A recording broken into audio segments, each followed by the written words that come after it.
Okay, so hello, welcome to CR Wrestling Commentary. Your host Cedric and Cedric. We're doing G1 Climax 30 Day 15, and we don't have opening comments because just did day 14. Yeah, there you go. So the first match is Jeff Cobb versus Will Ospreay, and I'm like, well, Will's gonna win this, and I was gonna skip it. And my first thought was that, and then I paused and I was like, nope, Jeff Cobb can do this.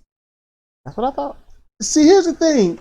The wrestling fan in me is like, man, Jeff should just beat his ass.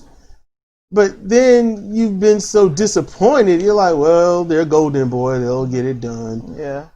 But Jeff, look, God damn it. Jeff trying to wrestle Will Ospreay's match almost got Will Ospreay killed. Yep. I'm so sick. Will Ospreay is the Jack Evans of New Japan Pro Wrestling. All right, that's the neon motherfucker. I know what you're talking about. Every goddamn match, Ospreay has got. When it's an Ospreay match, so they got to do. People have to do shit that's not in their repertoire just to get this fool over. A professional wrestler works with the moveset of their opponent.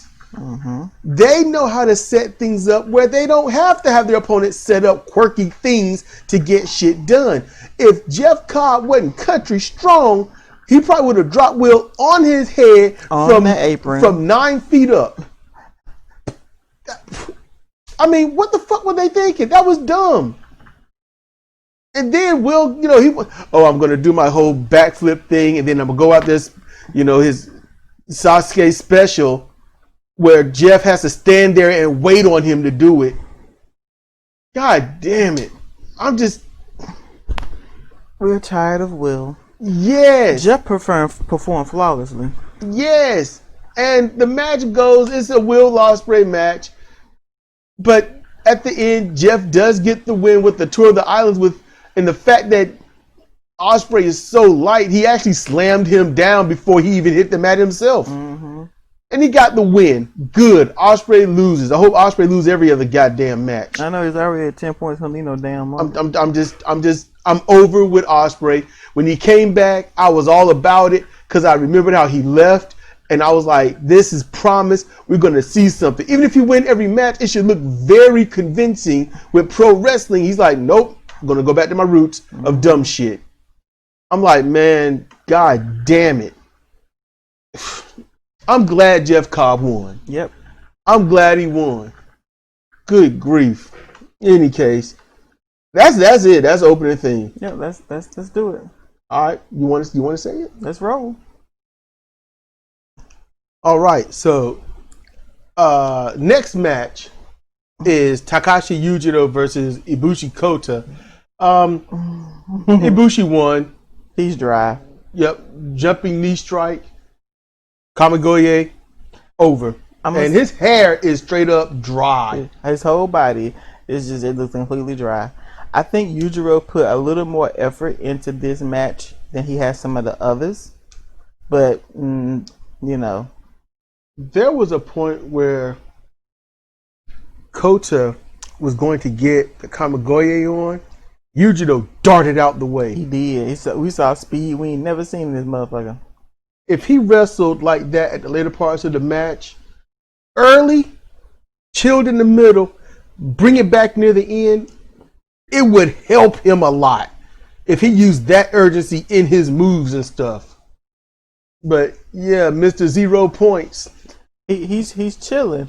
Some sweat started to stand up on him now because his body's calming down. But he looked like he had a nice workout. Yep. And that's about what it was. You got anything to add? Ah. Let's roll. Okay, so Taichi versus Takagi Shingo honestly was a really good match to watch. They wrestled. It was a good match. The cheating, the fighting. Yeah. It was a good match to watch, but the way they ended it, Taichi's old finisher, fine. That's cool to get Taichi over because that's what he used to win. Basically, air raid net breaker. or Emerald Flosion neck breaker to be slightly a little more honest. And it's, how can I just say this? Takagi could have wrestled probably another 20 minutes. Takagi was still getting warmed up. He wasn't putting his all into everything. He looked a bit intense, but we watched too much of him, and we already know. Yeah. He wrestled Tai Chi's match. Yeah, he put Tai Chi over. Ain't nothing wrong with that. Tai Chi's gotten so much better. Shingo is still quote unquote new to the heavyweight division or whatever the hell you want to call it now. It doesn't really mean anything. You could just say I'm going to go up to every heavyweight.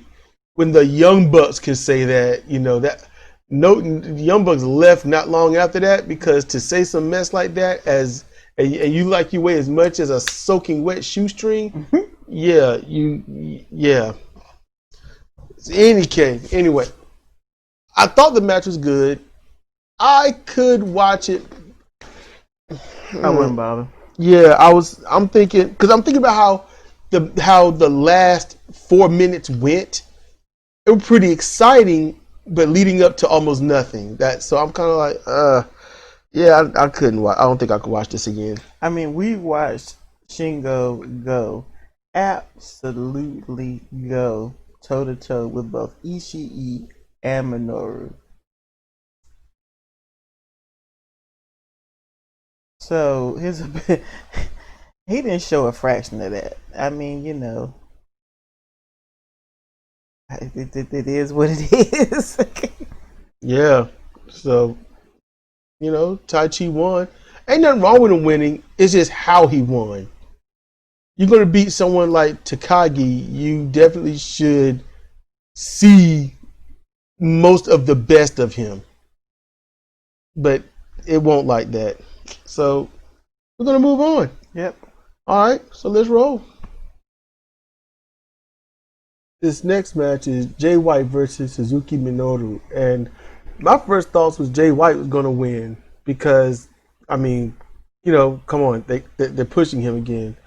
Suzuki Minoru just does the job for everybody, so there's no reason for him to win. And here's the thing, watching the match was very damn entertaining. It was a damn good match. But I even noticed at one point, I said, Suzuki hadn't shown up. Nah.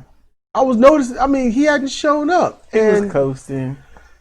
He was, okay, so what he did is what he would normally do, like he was wrestling Okada and dragging Okada through the match. But he didn't show up like he would against like Ishii or Takagi. Hell no, it wasn't even close. And what's fucked up is Jay White's a good wrestler, but he's not as good as Minoru. I don't know what it is about Minoru. I don't know if he's a vampire or he found the fountain of youth when he invented pancreas. But even when he take damage, he don't take damage. You don't see him exhausted. You rarely see him hurt. You don't see him taped up. The fucker's 52. He ain't got all fucked up ears. None of that shit. And he's so good, just like Takagi, just like Sonata. It's a mystery. when he's not doing all that he can. I mean, he wasn't even going all out, and he was still fucking Jay White up. Vampire. What do you think? Think that's what it is? I don't know. Did he sell his soul to some Japanese demon? I'll say this: he'll go into that lost forest and win. He ain't lying, Jack. It was a Jay White match, truthfully, without every single antic. Yeah, it was a Jay White match, but just like any time, he's got to take the 3 for someone. He makes him pay for it because he made Jay look like a beaten housewife. Yep. You know what? Minoru did get. I love that cross arm breaker counter to that twisting complete shot. Mm-hmm. That I like that. because Jay had him, and it's like, well, he got him. He's like, no, I'm gonna jump up and get you. Mm-hmm. And I was like, whoa, you know, and it stunned the commentators, but I am not a fan of the English commentary. They sound like they're talking to a bunch of fucking 5-year-olds. I don't like that. They sound like Thundercats. It's not that bad. Yeah, it is. Whoa, look at that move. Oh. It's not that bad. Look, Rocky, he put on an arm bar. It's not that bad. In comparison, okay, I can, you know, it just bugs me. I can't. The way that they commentate as if nobody's there, and they just have a conversation about a match. No, it sounds like I'm a mark, and I'm surprised at what I see, and then at the moment it's like, oh wait, now I'm gonna talk like I know the inside of the business, and I'm trying to keep it away from you, but yet I'm a mark for this. I don't like it. It sounds condescending. Kevin Kelly sounds condescending most of the time. Hey Rocky, what do you think of this move? Yeah, and Rocky be like, I think it's all right, man. You know? Yeah, he do. It's all Kevin Kelly. Rocky's commentary generally is pretty good. He does better when he's commentating with Alex Kozlov. Because they can feed off of each other. Kevin Kelly he's better than anyone in WWE. Oh, yeah. But the problem with Kevin Kelly is he's so WWE. He never worked there that I can recall. But that's obviously what he grew up on. Yeah, that's the benchmark.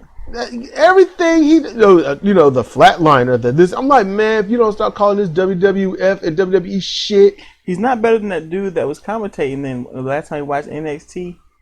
He who used to be on Strike Force commentating. Yeah. Good. Was it Lon McCarran? Nah, he's got some. No, there's something else. No. He's got a more complicated name. It's just, but it's not important. Yeah, yeah. I just can't stand. I'm gonna say 70% of Kevin Kelly's commentary.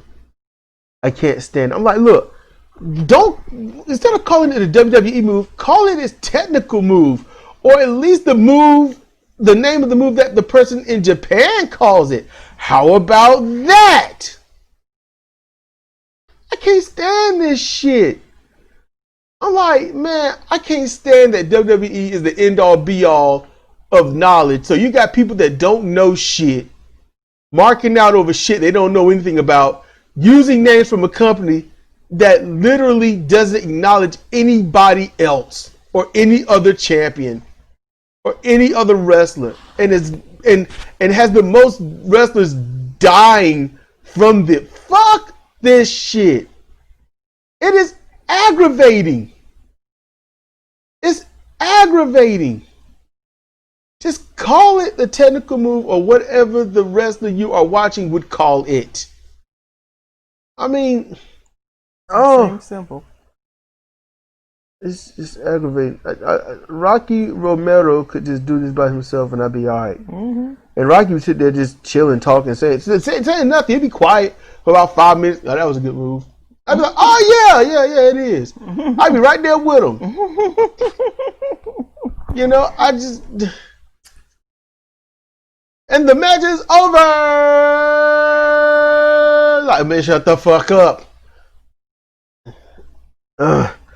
In any case, Suzuki lost, Jay White won, and Jay shouldn't have. Nope. Even by the look of the match. Did not have. Can we move on? Yeah. I really wish we wasn't listening to the English commentary. I'm sorry. My inner child is crying. I'm sorry. Let's roll. All right. Main event, Ishii Tomohiro versus Okada Kazuchika. We skipped it. Yeah. Main event, and we skipped it because it's Ishii. He's like awesome and could do no wrong. Yep. Okada is all wrong and can do more wrong. I'm thinking he's gonna win, and then we're skipping. Every time we skip, and the screen is paused. Ishii is down. I'm like, that ain't good. Mm-hmm. And look, for those that watch this match, I can talk like I did watch it. This match started off slow. It was kind of, chill. They tested each other, went back and forth a little bit. They took their time, paced, and then all of a sudden, they started to rev up. Probably after about 3 minutes, started revving up, and then, Ishii had a little fire and whatnot. But, Okada, he got out the way of some things, counter wrestled, did pretty good.